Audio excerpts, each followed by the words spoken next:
Good afternoon, everyone. My name is Alicia Harshfield, and I'm the Executive Director of the California Restaurant Foundation. And we have three program pillars. The first, with which some of you on the line here might know of, is our Pro Start program, which is high school culinary arts and training focused on career exploration and job readiness preparation. And our second pillar is scholarships for college. In fact, oh no, sorry. I was going to say there's still time, but that deadline was May 1st. And our third pillar is Restaurants Care, a relief fund for restaurant workers facing hardship and crisis. So it's my pleasure to moderate the panel. And panelists, what we'll do is I will start off with the questions that were provided to us and go between each of the panelists to provide an answer. I'll follow up on certain items that I think might be of interest, but those of you joining us, please feel free to submit questions in the chat. And with that, our panelists are me, Alicia Harshfield, and we have Christine Kunsuji from Great Wolf Lodge in Garden Grove. Welcome. We have Paulette Lombardi, Fries with Travel Costa Mesa, fantastic. And then we have Sheila, who's from the community colleges and a partner of our foundation as well. So Regional Director for Culinary and Hospitality. So great to have you joining us on the panel, and why don't we get started? So the first question we have is about our educational background and our background in the hospitality, food service, tourism industry. So Sheila, would you like to kick off the panel with that answer to the question of what your background is? Your I will. Industry. Let's see, am I unmuted? Yes, okay. Yes. Oh, sure. Okay, so actually my background in education is a communication degree from Stanford many years ago. But what that enabled me to do is to express myself, to communicate, to follow along and figure out how to plan programs, deliver programs, and do pretty much anything that needed to be done. And I think those skills are probably very pertinent in the hospitality and tourism field, because there's a lot of pivoting, there's a lot of reacting, there's a lot of managing things. So I studied that and worked in media relations and in PR and communications as a consultant for many years. But in the last 15 years, I've worked in the community college space.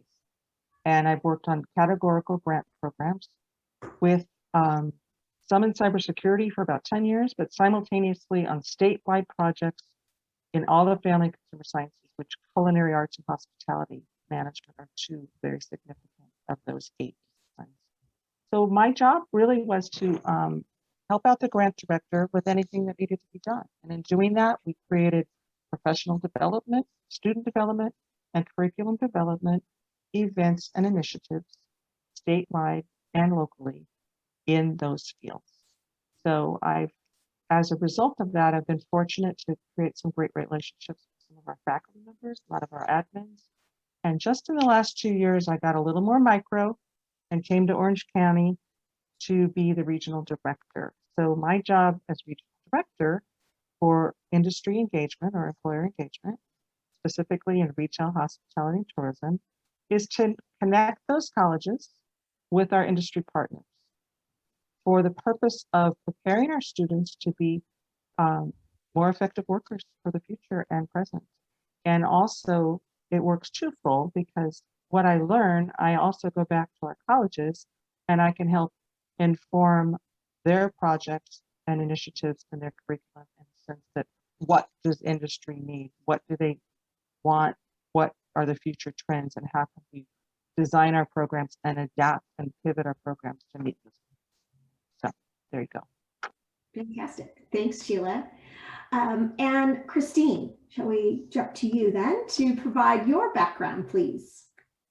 Thank you so much, Alicia. Hi, everybody. My name is Christine. I am with the Great Wolf Lodge in Garden Grove, Anaheim. I am currently as the Director of Sales and Catering here at the hotel. My background has always been hospitality industry. I graduated hotel and restaurant management from a university back home in the Philippines. In regards with what I do, let me just tell you what I have done in that world. So basically, I always tell this to my students. I would say I have checked in Jennifer Aniston and Brad Pitt together. I have checked in Brad Pitt and Angelina Jolie together. I have served, yeah. So I have served the likes of Kobe Bryant and Steven Spielberg. So when I was in operations, that's what I did. From guest services to front desk, and then I went to the food and beverage department. Along those lines, I have traveled 35 states out of the 52 or 53 states in the United States as part of being a sales director. I'm promoting not just the Great Wolf Lodge, was also promoting the Anaheim as well too, and Garden Grove as a resort destination on the whole US. Also, I've been to Australia, Canada, and of course, Asian countries, again, also to promote Anaheim as a destination as well too. Right now, I work at the Great Wolf Lodge in Garden Grove, Anaheim. For the people, if you are not familiar with our property, we are the hotel. We have also the indoor water park. We also have mini golf, bowling. We also have 50 different kinds of candies, which is my favorite part. And then the cost of my 20 pounds, this pandemic, we do have a Dunkin' Donuts on site. So we do have a couple of things here at the hotel. So I call it like your mini cruise on land kind of thing. So that's currently what I do.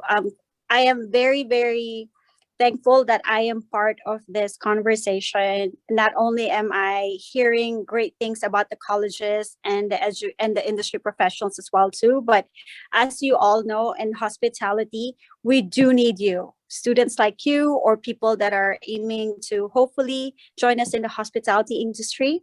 It's a lot of fun. And if like right now on Monday and Tuesday, we're doing a hiring event. So anyway, that's what we do. Thank you. Great. Well, I think there's some stories there that we'd love to hear about all of the celebrities and notable people you've checked in and worked with. So that's pretty cool. Thanks, Christine.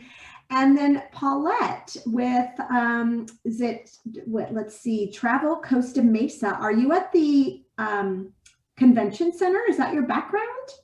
No, actually, I mean the background on your Zoom is what I guess I was trying to say. Oh, that is the Renee and Henry Segerstrom Concert Hall. So yeah, I really hope everybody on this panel has had the opportunity to go there to check out one of their concerts, or at least go to Segerstrom Hall to see a beautiful Broadway show. But I am the only one on your panel that represents a destination marketing organization. So a little bit about my background is I went locally to school at Cal State Fullerton, and I graduated with a communications degree. I actually thought I would be working in an ad agency, but ironically, I work with one now very closely and have a lot of fun doing that. But I, right out of college, got a job working with Marriott International as a sales manager, and have had several positions with my 16 years at that company, ranging from select service hotels, specifically in sales and operations, to being a general manager of a few properties and a director of sales and marketing for one of their full service properties as well. About 10 years ago, I was lucky enough to become president of Travel Costa Mesa, where now I am able to work with hotel partners, people like South Coast Plaza, the Orange County Fair and Event Center, as well as Segerstrom Center for the Arts, to bring tourism to the city of Costa Mesa. I will say during this time, I have been blessed to work internationally with the Orange County Visitors Association.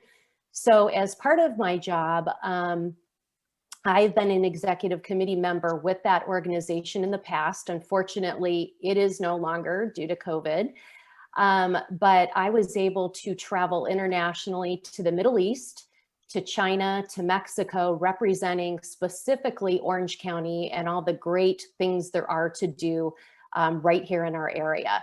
So I've had a lot of fun doing it, met exceptional people, and it really, really is just a fantastic industry. So thank you so much for having me on this panel, and I look forward to more questions.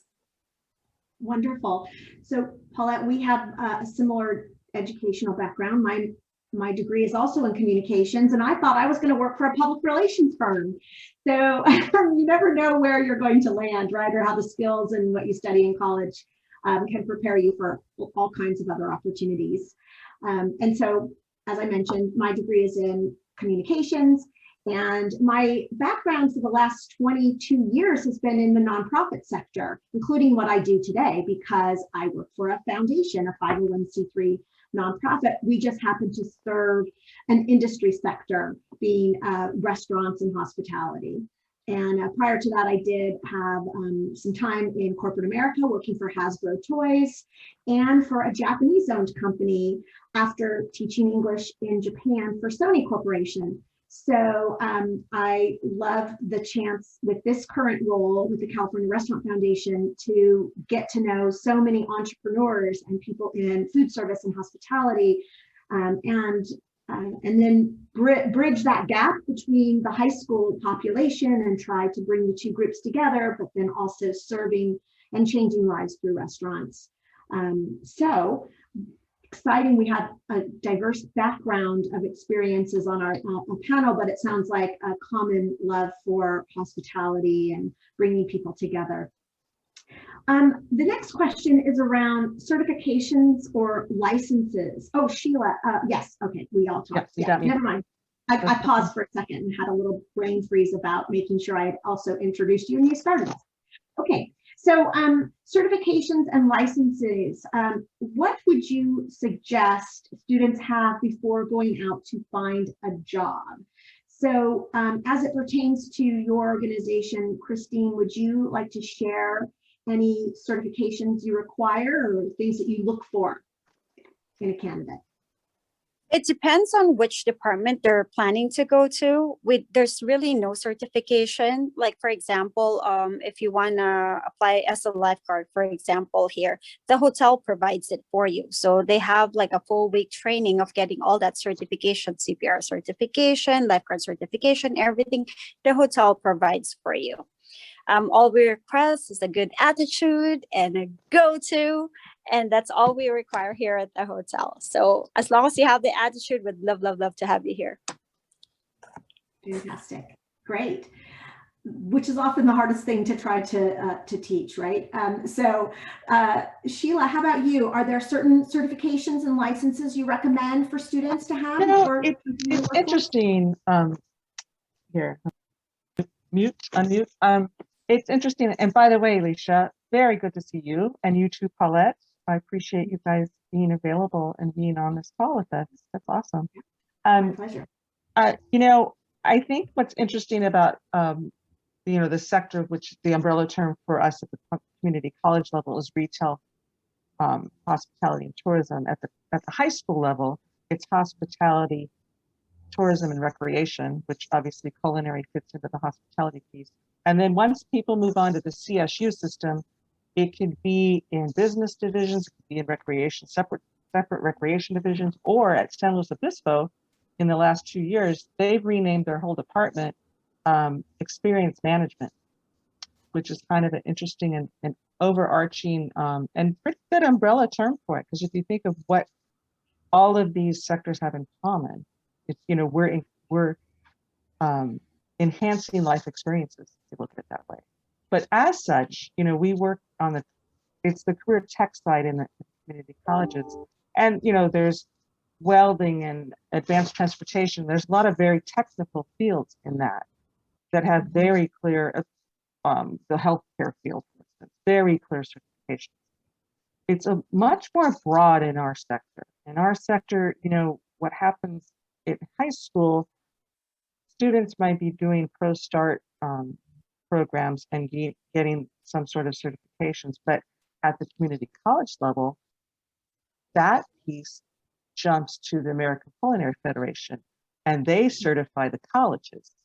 So it's not an individual certification. And the previous conversation, Bill Barber at OCC was commenting that they are AFC certified as a program. They have a really high rating, and there's not that many community colleges that have that rating in the country, really.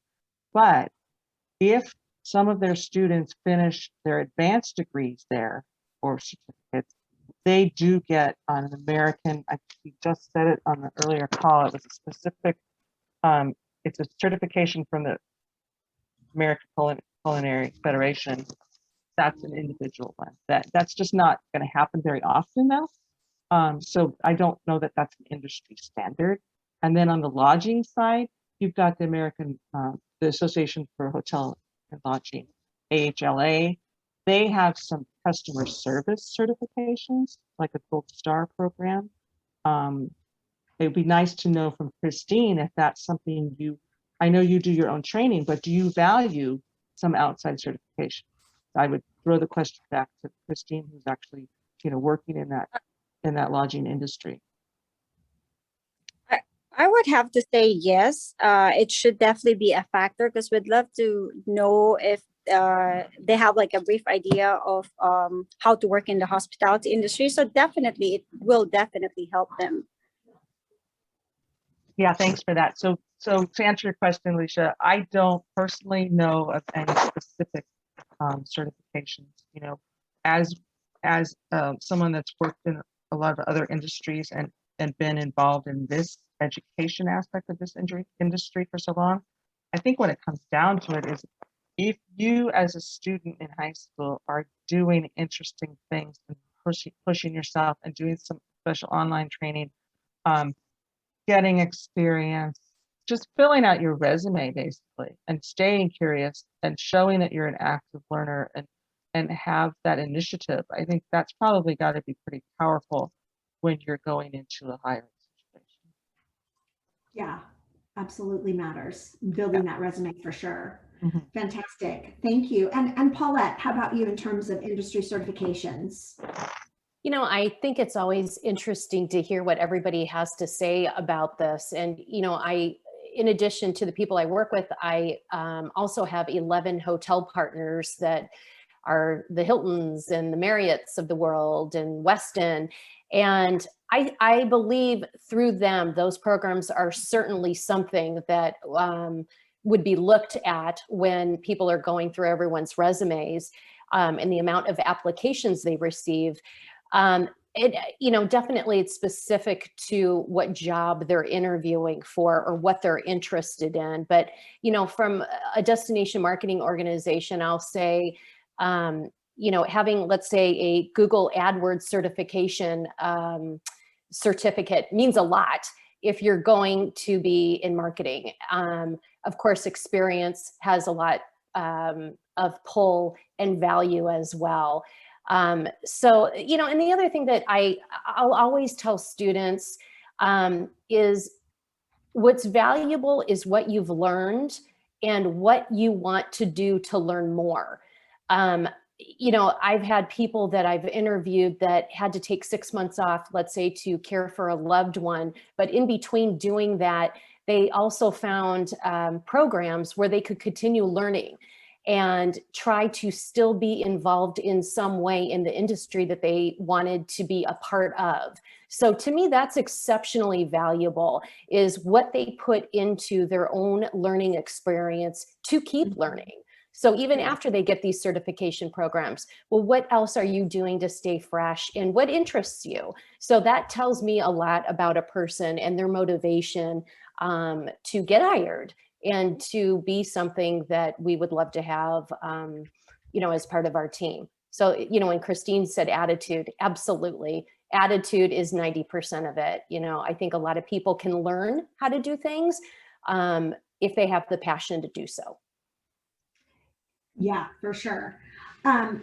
Great suggestions in terms of demonstrating a willingness to continue to learn. I think Alicia, yes. Excuse me a second. I have one quick anecdote from a gentleman that owns a chain of really wonderful but accessible seafood restaurants in Seattle. much older gentleman. He spoke at a function last year, and it was so important what he said. He said that when he does his interview, I mean, now he's not probably doing the interviewing himself, but when he would do interviews, he would tally up the negative versus positive words just on a sheet. The person he was interviewing had no idea what he was doing. He just did it very, clandestinely. And he just had tally marks. And he said that at the end of the interview, he knew whether or not he was going to hire that person based on the ratio of negative to positive words. Because his point was, if you start with a good attitude, that is powerful beyond measure. And so that goes back to what Paulette was saying about, if it's somebody that shows that they're learning and has that curiosity and can articulate that, I think that's pretty powerful. Certification in its own right. Yeah, great. And some certifications that I think are also important, and I think most of the educators on this call know about, would be, for example, California ServSafe food handler. You have to have this food handler basic food safety training and certification in order to get a job serving food in California. I think if someone has manager, that is an additional level of training that is valued and impressive to an employer. Looking at professional organizations and becoming a student member, if they have that offering, is also a great way to keep growing and learning and being connected to industry and kind of understanding the jobs that are out there and the companies that are involved in those associations. So, and then Paulette, you're right, with the Hotel and Lodging Association and through the National Restaurant Association, in fact, they offer, it's AHLEI. I can't remember what it stands for, but there are trainings and certifications that are available. And then also through the National Restaurant Association, a newer offering called Serve Success. And it's an online testing that people can take and sort of assessing their skills. There's an assessment, and then they can go from like a entry-level position to supervisor to manager and sort of more certifications.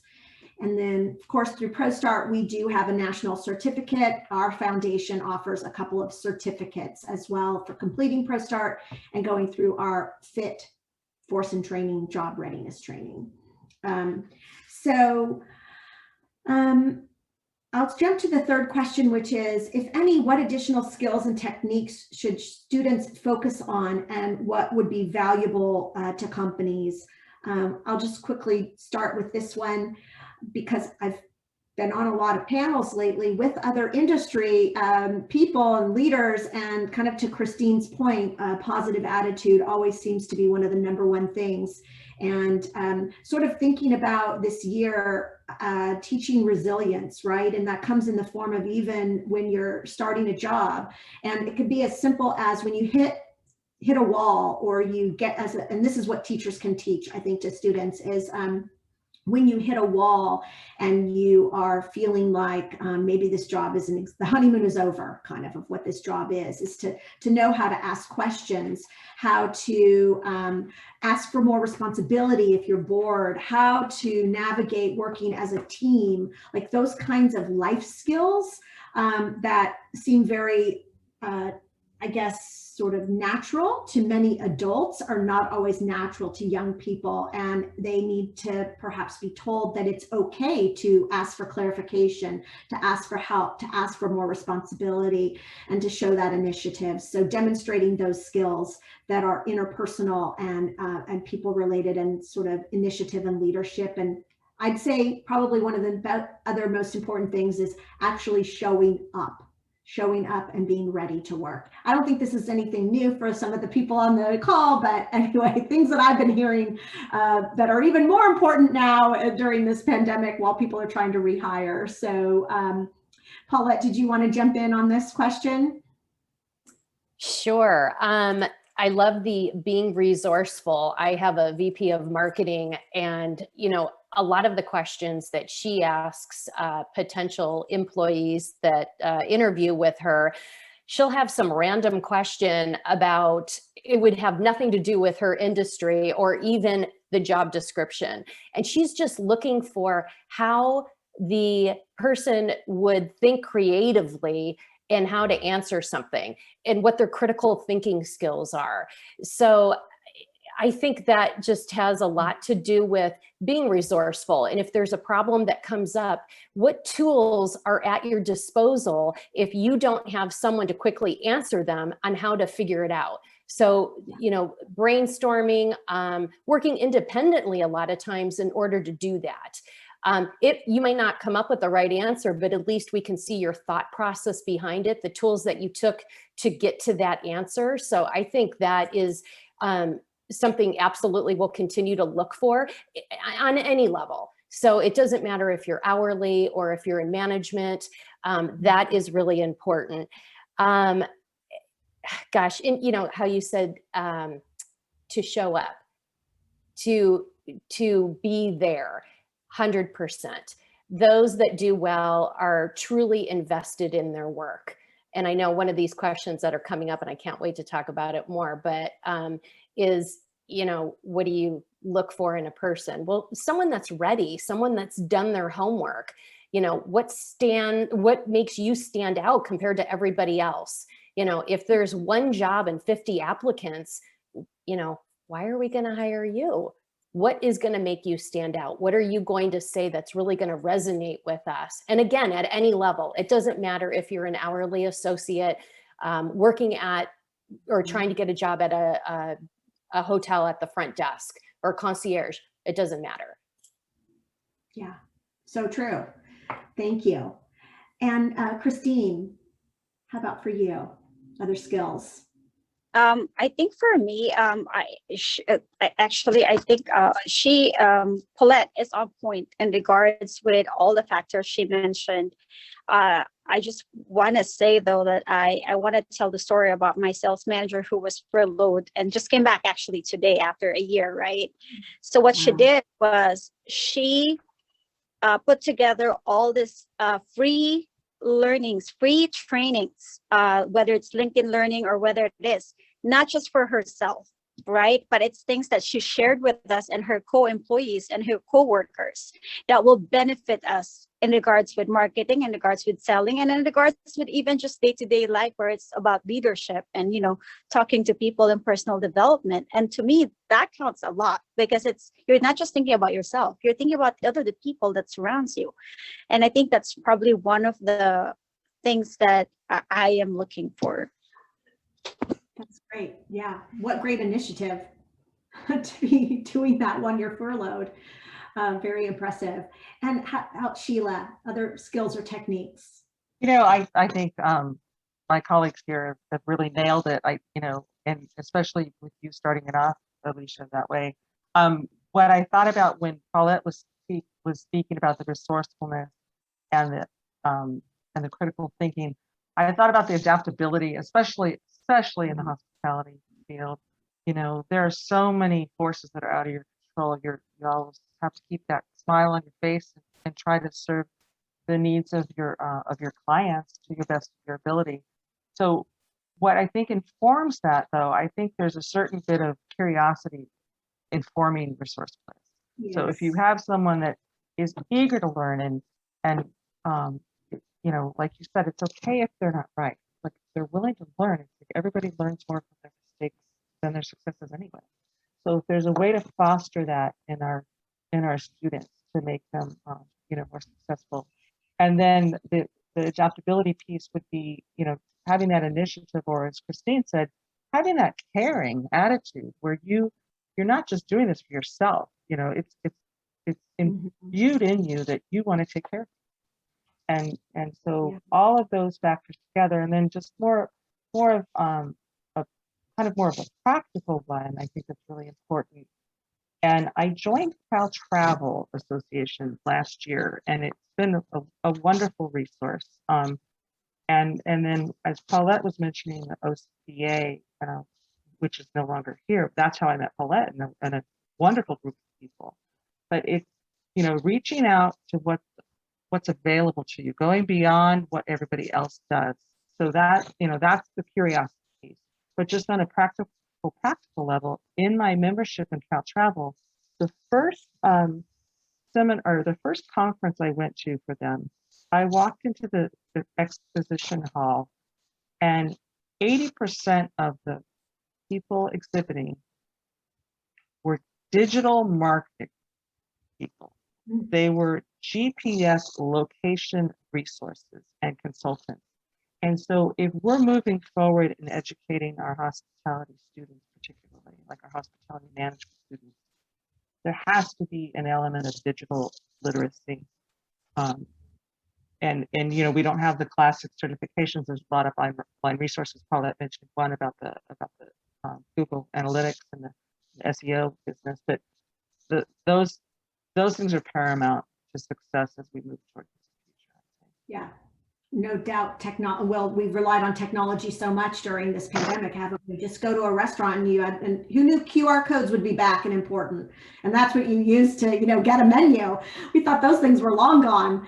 But yeah, technology is so important. I remember a story someone told me who is a trainer for a restaurant company. And when she used to be in recruiting and conducted interviews, she'd start at the front door of the restaurant with the candidate. And to kick off the interview, she'd walk to the back of the restaurant and she'd walk briskly. And if the candidate was able to keep up with her or tried to keep up with her, she thought, oh, they can hustle. And if they lollygagged, she's like, out right away. I thought that was just a really funny way to measure whether or not someone was going to, you know, be up for the task, because you're, you know, moving and shaking in the restaurant all the time, kind of a thing. So awesome. All right. So in terms of getting some of that experience for students and building that skill base, let's talk about volunteering and mentoring and internships. Do your companies or organizations offer any of those things? So volunteer opportunities, mentoring, or mentors probably, internships, and is there an age limit? Christine, would you like to start? For us currently, I know this was being worked on pre-COVID. Right now, because of COVID, we're actually limiting a lot. We're actually taking out, we're not doing any of this stuff. However, because we're in California, where the capacity is very low. However, I was just looking at the questions and I'm like, oh, and for the industry, for the student industry professionals in this Zoom webinar or seminar, we have properties in different states that are looking for staff and looking for staffs and internships, and they're looking for people to work. You know, there is a huge need. So I'm sure at some point our property might have that need as well too. But if there's a possibility that you want to do like a summer, I don't know, like a summer internship program in, for example, in LaGrange, Georgia, at our Great Wolf property, you know, if you're interested, let me know. I'm not saying that's going to happen, but I'm just saying it's a possibility and I can get you in touch with people. That's great. Good, good, good. Yeah, let's hope we're, as we roll through summer, that some of those things that we used to know are back. And Paulette, how about you for some of those opportunities? You know, I would say the hotel partners that I represent in the city of Costa Mesa, like specifically Avenue of the Arts Hotel, which is a tribute portfolio hotel underneath the Marriott umbrella, they do. Right now, I do not believe they are. However, I think things will resume as we get further into, you know, welcoming everybody back. So, you know, the last year has been obviously pretty tough, but I can say for our organization, we did have an internship program. It was about a year ago for an individual that specifically was interested in learning more about a destination marketing organization. I think they just logged about maybe 120 hours in total, but it was great for them because offered them a little bit of insight, specifically with our marketing department. Oh, that's great. Yeah, great opportunity. How about Sheila? Well, I can tell you that with our California community colleges, my position is funded by the Chancellor's Office in Sacramento. And we have it on very good authority that there is money coming down the pipe for apprenticeships and more apprenticeships. And that's going to be a big area of focus in the ensuing years, because with the data that's come in, they've just proven to be really wonderful ways to train people for jobs and get people good jobs. So we are focusing on, we're not developing any specific ones right now, like personally in Orange County.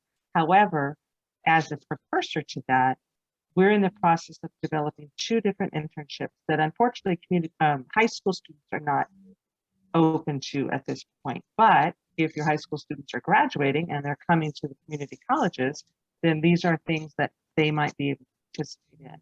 There's 2 different ones that we're pretty excited about.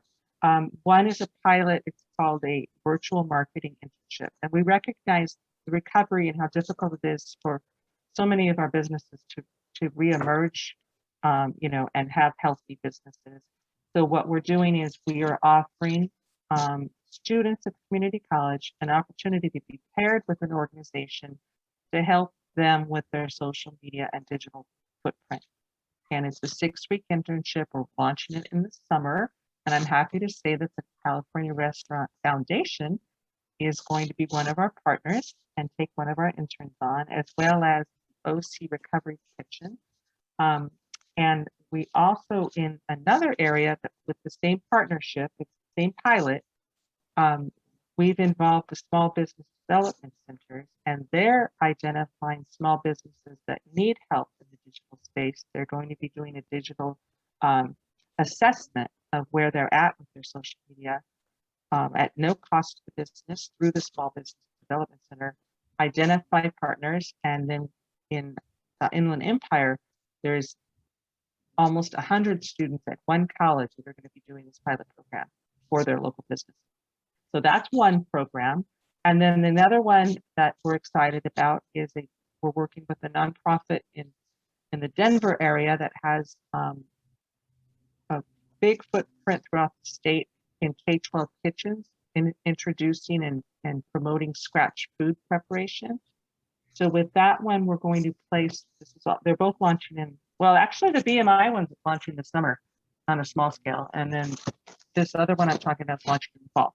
So in the fall, they'll be launching this program for community college culinary, hospitality, food service management for nutrition students to be placed in a K-12 kitchen, learning the principles of scratch food. And also it presents them another career path, because when you think about culinary students, you think mostly about restaurants or hotel food services. And so this is another pathway in a recession with with an opportunity to get into a K-12 kitchen, potentially with working at a school with benefits and moving along in a career. So those are just 2 that I can highlight, but I can tell you that you'll be hearing more about work-based learning, internships, and apprenticeships from the community colleges as the world opens up again. That's great. Sheila, we need to talk about apprenticeships on another conversation, okay? Definitely. Let's not forget about that. Yes. Super. So for our organization specifically, we have volunteer opportunities that are showing up at some of our events and working side by side with chefs. And then through the pandemic, we have utilized some volunteers to help with some like reviewing of applications and other things that they can do from home. So for our events, we don't necessarily have an age limit. It's really going to be about partnering with the teacher, and then if they have a group of students that are willing, able, and will be dependable, we like to partner with those schools so that then the students get the volunteer opportunity. Once a student has volunteered for our foundation and for our events, we tend to like to invite them back if they've done a good job. But I will say this, I mean, you've probably seen it on the restaurant wall, you know, the windows posted on at restaurants or on the news. We need people right now in restaurants and we can't find people. So if you're in some instances 16 years old, certainly at 18 or older, and you're looking for a job, I think if you breathe, they might give you a shot and might actually give you an interview. So you know, volunteerism is super important. I believe in it. And I think it's a great way to expand skills or to test out you know, an area of expertise or a job industry, that kind of thing. But there are jobs to be had now for money. So I think you can get to that too with your students. And they have, in my mind, a little window here before people are no longer getting extra benefits on unemployment, and it might give students an advantage to get out there early and get a job before more people are prepared and ready to go back to work or feel more comfortable going back to work. So anyway, that's my 2 cents on the volunteering, but also the jobs that are out there and ready to go. So speaking of those jobs, let's go over to, if each of us want to share 2 entry-level positions that you think students might want to consider after graduation, or maybe when they're at least 18. Sheila, would you like to start? You know, I'm not going to claim to be an HR expert at this point, but I do want to mention that at Orange Coast College, they're developing a non-credit introduction to hospitality and tourism careers, and I helped write the course outline for that. So what I'm telling you is more anecdotal. So Christine, you need to jump in at this point and tell me that I'm way off base. You know, what we do is we look at our labor market data. We look at what they call low-skilled jobs, which that's a whole nother conversation because that's fairly derogatory term. And I just realized the other day that we need to shift our thinking on that. Brian and I talked about that before the call today. But anyway, aside from that, you know, we're looking at, you know, if you're looking at entry level, depending on the size of the hotel, for instance, you know, students coming out of Orange County colleges with culinary certificates or degrees, they can get hired, but there's a hierarchy. There's chef 1 or 2, 3, 4, you know. So I think if students approach it realistically, by the best source for information is an informational interview. I mean, in every field, what you hear from people is, if you're interested in working in this field, call somebody that knows somebody that knows somebody and find out, you know, what's the practical pathway.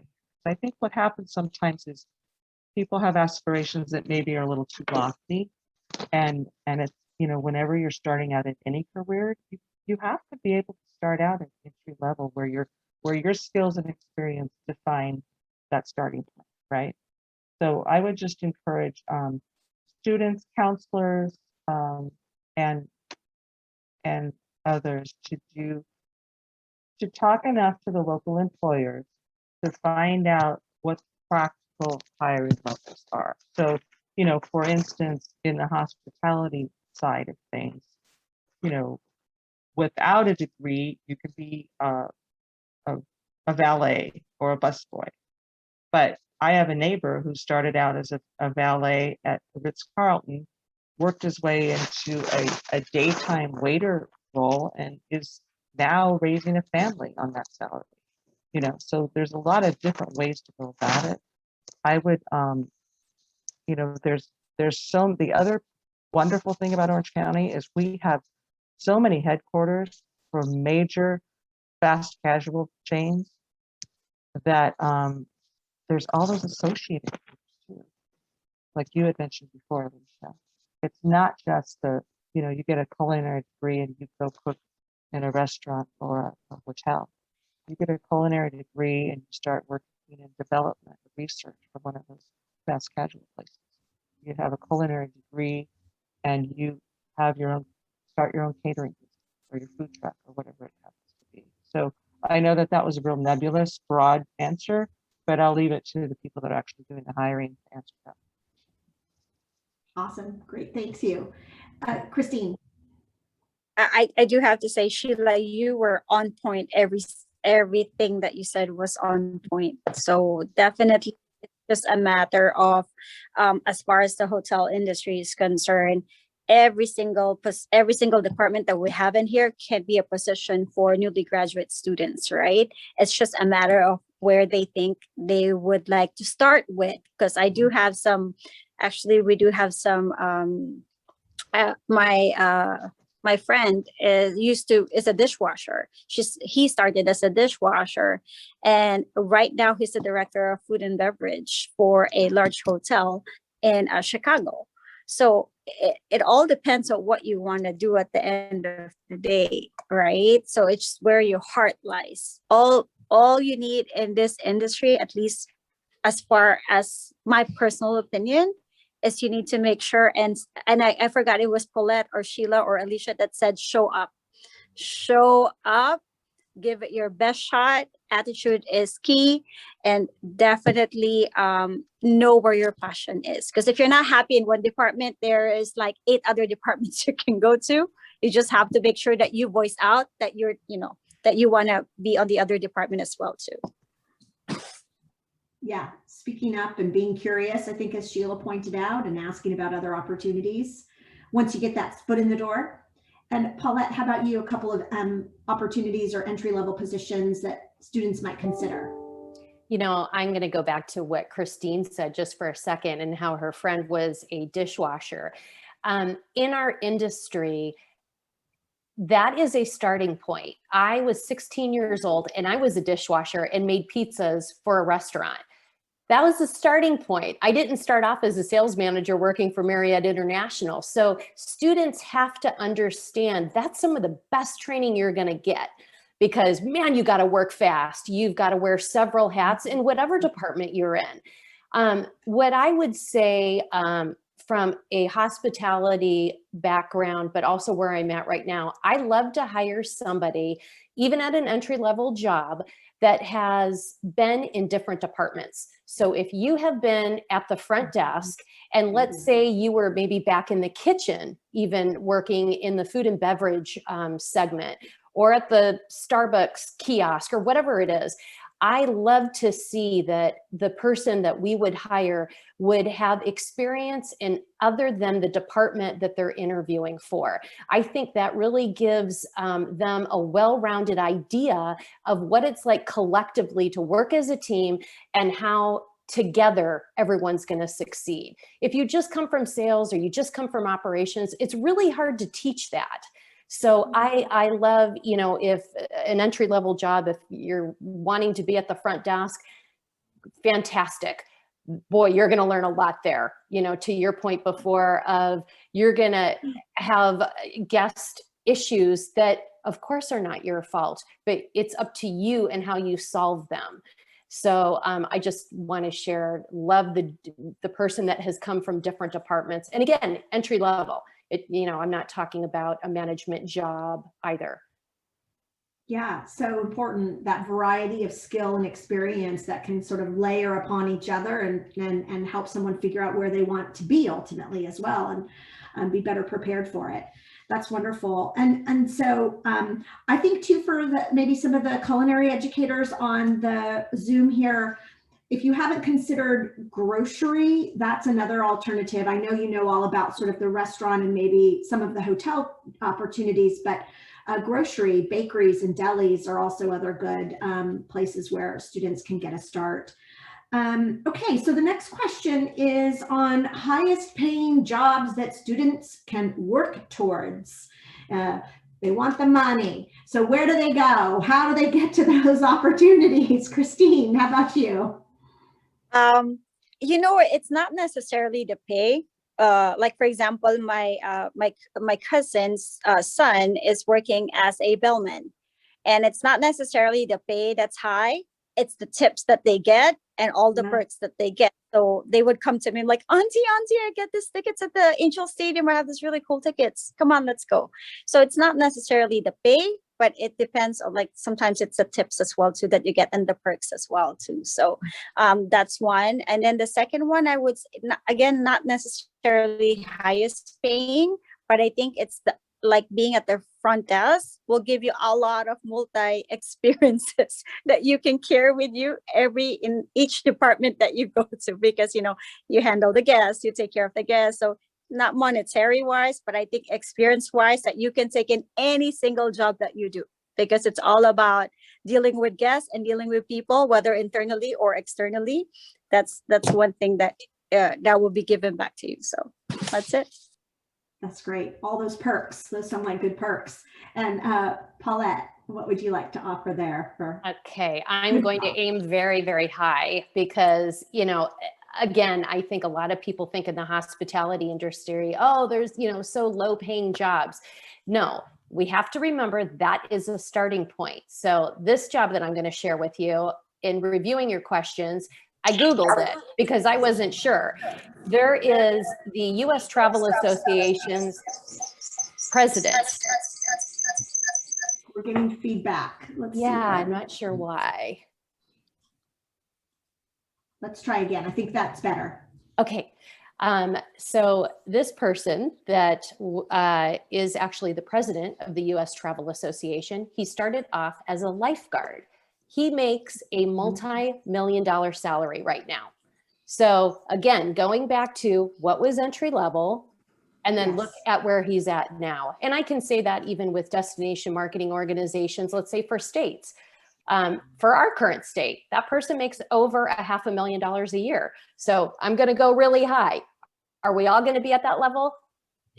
No, but it exists is what I want to share. And absolutely, if someone loves this industry, you can make a living doing it. Yeah, for sure.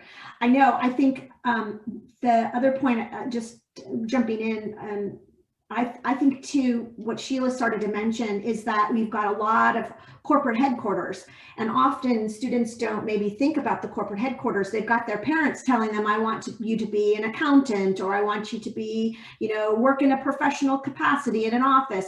Well, our industry offers that. And it can offer that often at the corporate office level, where you can be in marketing, you could be in real estate development, you can be an accountant, you can be an attorney. There are so many, you know, options from that professional level at an office that people think are, you know, the good jobs. But you can also be an entrepreneur, right? And own your own restaurant. You can be a franchisee, and you often you can start as a janitor and now own your own, you know, own 20 Wiener Schnitzels. True story. So there are all kinds of ways to aim high and start somewhere. Yeah. Sheila, how about other I believe you guys handled that very thoroughly. The only thing I would add to that is, you know, if you're talking about those beyond middle skill jobs, as they call them in the labor market data, typically, you know, they will require beyond an associate's degree. So and not always, you know, there's some places that won't require a college degree. And especially when you're starting out in the lower level jobs, it's not required. There's different varying degrees of degrees.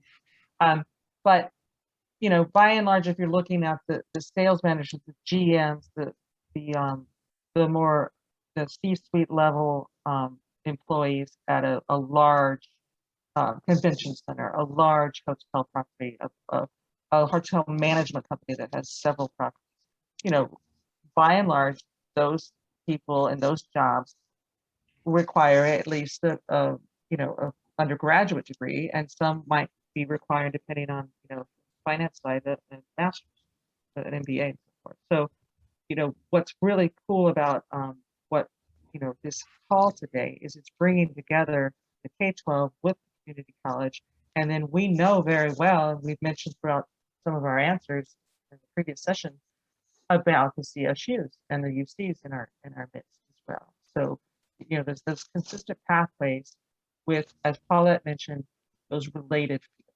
You know, people don't think about those related fields. I call them the associated fields in RHD, because that's where the real, you know, higher quality of life resources and benefits are as well.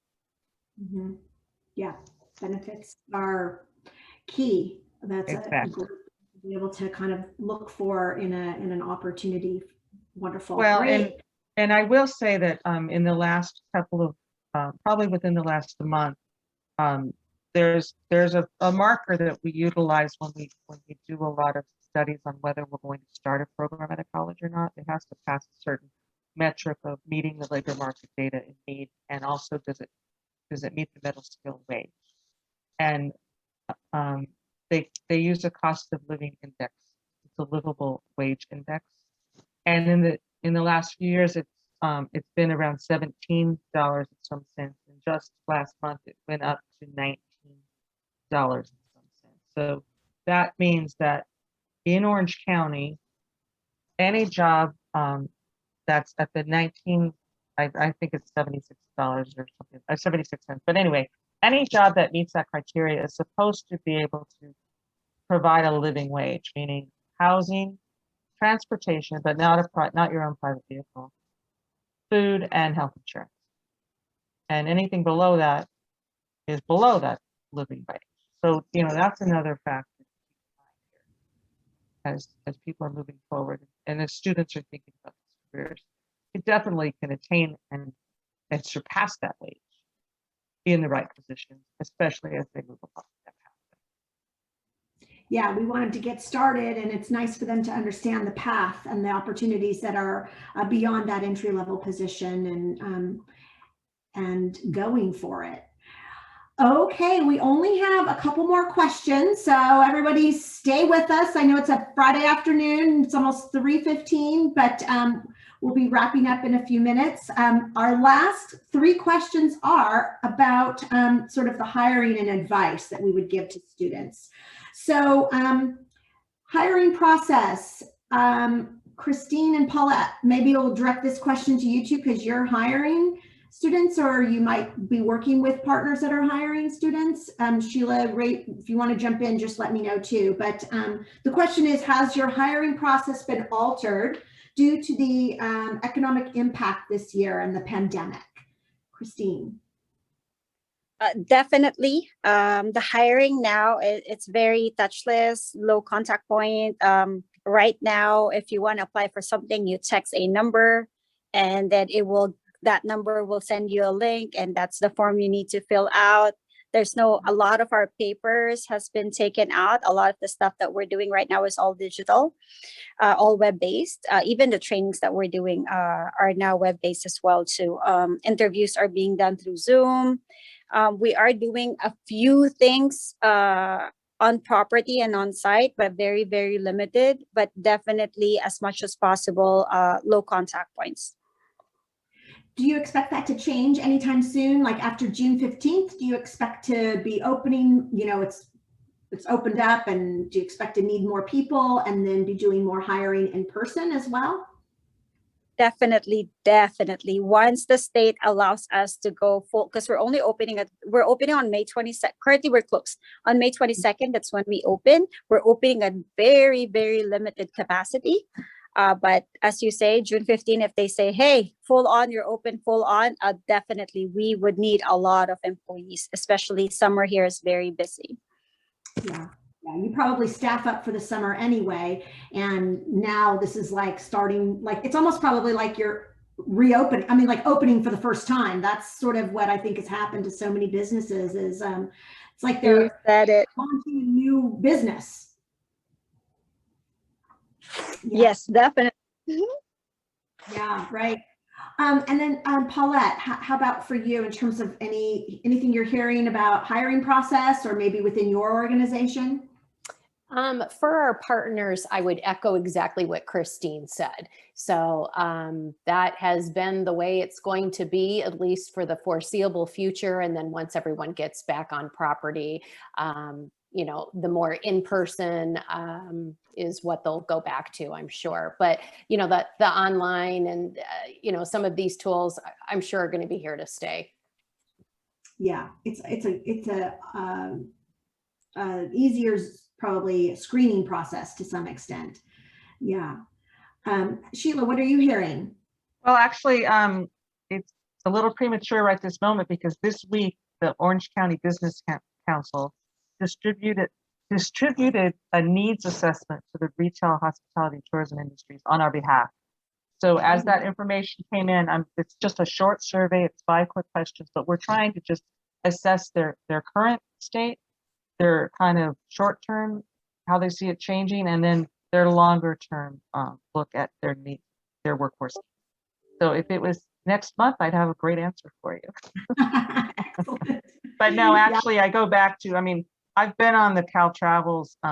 They had weekly calls for recovery for a long time, and we've gone to every 2 weeks. And then with Paulette, we're on the mayor of Costa Mesa Restore Costa Mesa Task Force. And that's been a great window to me because that is real time struggles and real time innovations that all of these industries are dealing with. And so, you know, the data that we get through the Cal Travel comes down through Visit California and the very highly paid US travel people that pay for all that data. And initially their projections were recovery was not going to actually be up to pre-pandemic levels until 2025.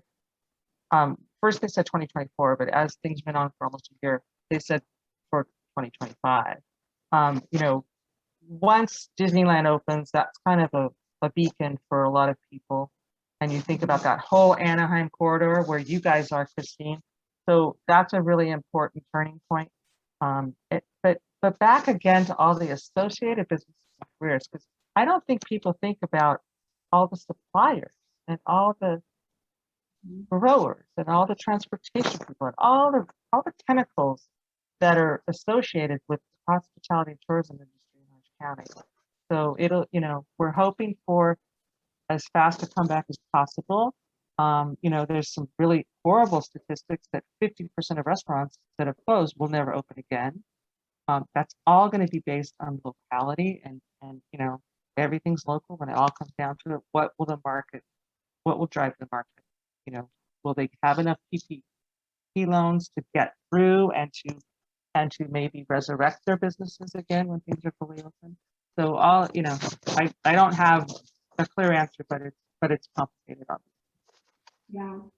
Well, I think technology is going to be important, and for students to understand how to use technology, whether it's on their phone or on the computer, in terms of applying for jobs and uploading information and then showing up for that, like the interviews is what I'm hearing is quite a challenge actually from employers, is that people are accepting the interview, coming for the interview, but then not starting the job or not actually showing up for the interview. So yeah. Well, and secondarily to that, Alicia, we've heard from employers that some people aren't even showing up for the job once they've been offered to them. And not only not showing up, but completely ghosting, like not even calling, you know. So if you can impart anything to your K-12 students, it is that accountability. You know, if you could do exercises to build that, to enhance that, that's probably one of the best. Yeah. And my guess is, you know, I'm not married to Bill Gates. I'm not Bill Gates. I'm going to need to work, and most of us are. So I think you gotta, you know, like the idea of it's important to show up for the job interview, and if you've accepted the position, to start the job and to see it through. And most likely, I think within the food service industry, often people are promoted within the first 6 months of starting the job if they've demonstrated that they are, you know, dependable and they show initiative and have skills and are curious and interested in learning more. So starting and staying are two really important things for young people to be on their way in terms of that career path and higher paying opportunities. Okay, so we're to advice time here, and we're starting with advice we would give young adults to be better prepared for a job interview. And, you know, I guess talking about some of the practical things or maybe experiences you've had that you are cautionary tales perhaps, but yes, advice. Paulette, do you want to start with some advice here? Yes. Being prepared. You know, I remember being at San Diego State University and talking to a class a little bit about being prepared. And, you know, when someone interviews you, you have to make sure that you're interviewing them, but they're also interviewing you. And I cannot say that doing your homework about the company you are interviewing with is essential. When you don't know what the organization does, that person interviewing you doesn't understand why you're there for the interview. if you don't understand what the organization does, or you didn't take the time to review what their website looks like, or you know, simple things of what's their mission and how do you perhaps fall into that, and how can you help that organization flourish. So definitely do your homework about what the organization does. And it sounds so basic, but yet I've interviewed people where they're asking me, now, what do you do? What does your organization do? And I'm like, okay, wait a minute. This isn't an interview for me. It's an interview specifically for a job that you applied for. So I'm confused with this.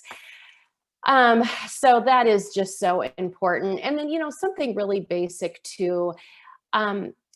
When you come in for an interview, the advice that I would give somebody, regardless of the position you're interviewing for, is to be on time and come as if you were ready to work that day. So an iron shirt, if you're a young gentleman, maybe it's a button-down shirt, maybe it's a polo shirt, but something that doesn't look like your dog chewed it up and spit it out and you put it on before you came to the interview. Clean, presentable, ready to go. And of course, homework done about the actual job and company you're interviewing for. Again, it sounds basic, but many people don't do that.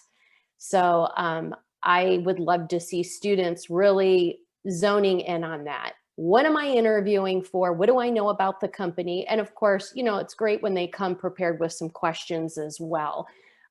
We love that because we want to help them understand what it is they are interviewing for. And if we hire you, what kind of team you can expect to be on. Great advice. Agree. And Christine, what would you like to add? Definitely two things. One, make sure you have your listening ears on. Very, very vital when you're on interview and you're, you know, and the interviewer is actually telling you different things about the organization you're interviewing for, or maybe about herself.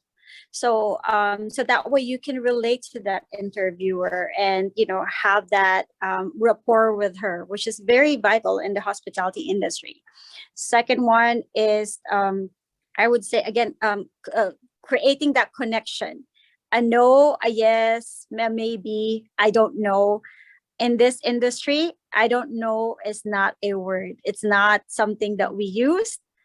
If you want to use it in a way where I might not know the answer now, but let me get back to you, or let me find that answer for you. So you want to make sure that you're answering your interviewer in at least more than 5 syllables. Because I've interviewed some high school students and I understand they're nervous, or sometimes they're just very, like, they don't know what to say. We're just feel free that you're talking to somebody that, you know, a friend, right? Or a, you know, treat us as somebody that you already know. So that way we can find out the true you, and we hire you because we feel like you're going to be a great addition to our organization. So those are the two things I would really advise high school students to learn. I like that point about the answering with, I don't know. How do you turn that around if you don't know, right? That's great. How about Sheila? What would you like to? Well, actually, Alicia, this brings up a really a wonderful event that you guys hosted, the Experience Hospitality event 2 years ago, which we were happy to support and have done so with a virtual lens since that time, and we're making them available to our K-12 people. So there's a plug there. We'll get that information out to them again. But what it brought up in my mind is there's a couple things. I was on a webinar for the CSU Cal State San Luis Cal State Northridge Hospitality Management people, and they had a couple of employers on there, and they started off talking about, you know, this wasn't necessarily the interview, but this is what do students need to do to get the jobs. And it was, they always say it's who you know, but somebody made a really important distinction to that. They said it's who knows you. It's who knows you and who knows what you're capable of. So it's never too early to build that network. So that means when you're doing, you know, a summer job that's just helping save money or spending money, it's still really important like Paulette had said before, is to show up and to be there and to be eager. So if you have an opportunity to, in your encounters, make that impression, then who knows you and what you're capable of is far more important than you calling your father's, former best friend about a job. So that's one thing. The other thing they mentioned was that they could not emphasize enough the power of communication and just the power of communication, which is failing me right now for a moment. But there was a third thing, and the third thing was it was being able to tell your story effectively. It's like you have to practice that. And so when students are in these classes, they can do role playing. They can try to work in a little group and do mock interviews with people, and that's powerful because you just learn so much in that experience. You learn how you can express yourself, how you can stand out from all the other employees. But what I learned back at the Restaurant Foundation event 2 years ago was really important. We had a round table discussion with about 6 students and 2 industry experts at each table. And the questions, there were 3 questions. And one of them that was really important was we went around the room and each student told their 30-second elevator pitch. They hadn't practiced it, totally on the spot. And then we, as the industry experts, we had to tell ours too. And then the second really important question, the third actually escaped me, but the second one that was really valuable was, how do you answer that question about when someone asks you in an interview what your weakness is? Mm-hmm. And so I was able to help impart to the students at the table that you have to flip it, and it's about communicating. You flip the message to show vulnerability that you didn't do something well, but you also came through it and learned something, and then that flips it into strength. So that's what I have to say about that last part of getting jobs, what you're going to tell students, and how they can ace the interview if they employ some of those tactics. Yeah, good tips in terms of acing that interview. That's so important. Really good. Well, we're down to our last question, everybody. And it is another question about advice. And this is advice for students who are interested in this industry and but aren't sure where to start.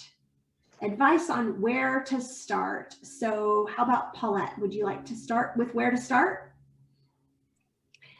I think it's just so important you follow your heart and what your passion is. Having said that, if you think you're interested, let's say, in working for a hotel, to have time set aside to do an informational interview and to try to find someone that would be willing to talk to you about what it's like to work in that industry. So do some fact finding. And that can help tremendously. And there's so many different jobs out there. There's a lot of people to talk to. And I'm sure students will find jobs and opportunities where they didn't even think they existed.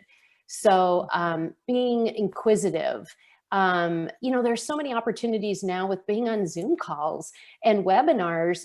Sheila was talking about Cal Travel Association and the calls that her and I have been on since this pandemic. And, gosh, anyone can really be on those. Yes, you need a link. You need to know who to ask.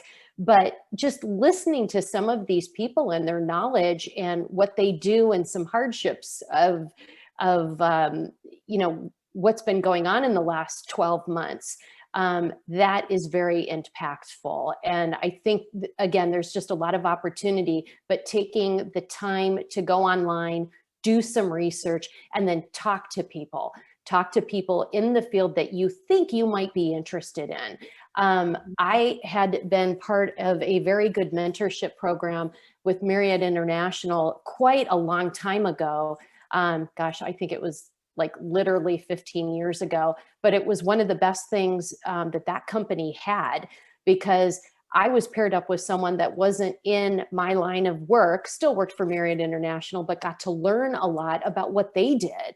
So finding those people, talking to them, and not being afraid to ask questions is wonderful for them, and will really help them to zone in on what they think they might be good at and have a passion for. So true. Yeah, I forgot about informational interviews. They're so informative. They're so helpful. Learning and weeding out, right? Christine, how about you? For me, I would say start with following the people that you want to be, who you want to be, right? So whether it's a person, and if you want to follow if you want to be in the hospitality business, follow the big people in the hospitality business, whether it's their LinkedIn profiles, or whether it's an article about them, or whether it's a YouTube video, them talking about their experiences in the hospitality industry. This will give you a little bit more insight of what their experiences are and what is happening in the hospitality industry right now. Second one is, if you don't have it yet, build a LinkedIn profile.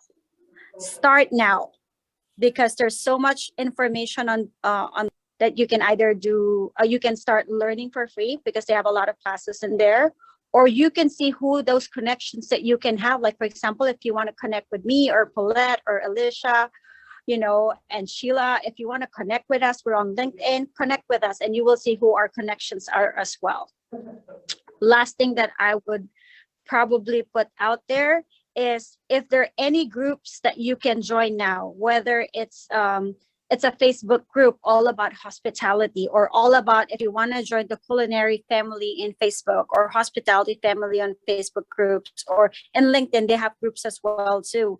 Join those forums, because these people are real life people experiencing real life examples of what will happen to you when you join the industry.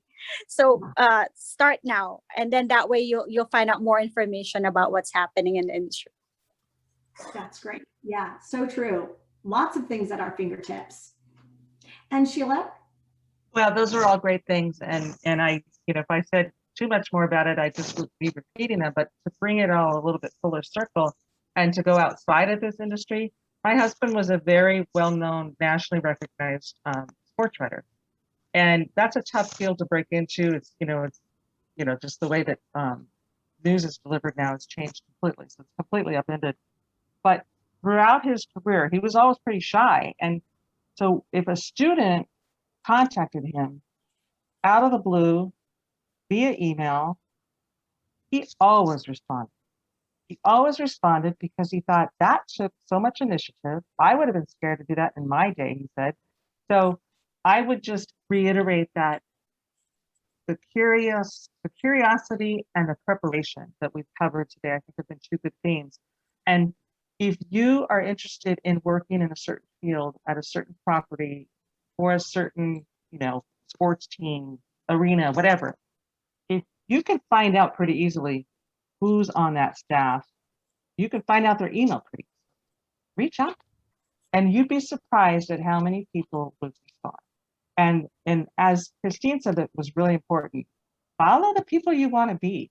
If you're following those people making those connections, my son got a job that way. He was really into golf fitness. He had a college degree. He saw a job interview for this really cool high-end golf fitness facility that only wanted college grads. And he found out that the fitness director was a guy that followed my son's workouts on Instagram. So instead of going through the portal, he's able to email that guy directly. In 2 weeks, he has a job that he's been in for 2.5 years, and he's thriving. So there's a lot of power in that connection, and kind of going outside your comfort zone to make that connection.